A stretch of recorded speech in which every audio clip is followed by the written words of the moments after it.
మనిషి సాంకేతిక పరంగా వైద్య శాస్త్ర ప్రకారం ఇంకా అనేక రంగాలలో తన పరిణితిని పెంచుకుంటున్నాడు. కానీ 2 విషయాల్లో మాత్రం ఎటువంటి పరిణితి లేదు. ఆ 2 విషయాలే, ఒకటి మరణం, రెండోది వయసుతో పాటు పోయే యవ్వనం.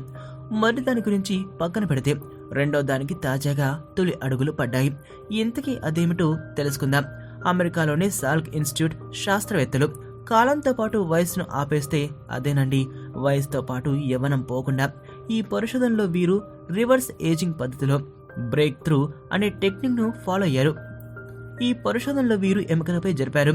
ఆ తర్వాత ఆ ఎముకలు యవ్వనంగా ఉండటమే కాకుండా వాటి జీవిత కాలం కూడా 30% వరకు పెరిగిందట.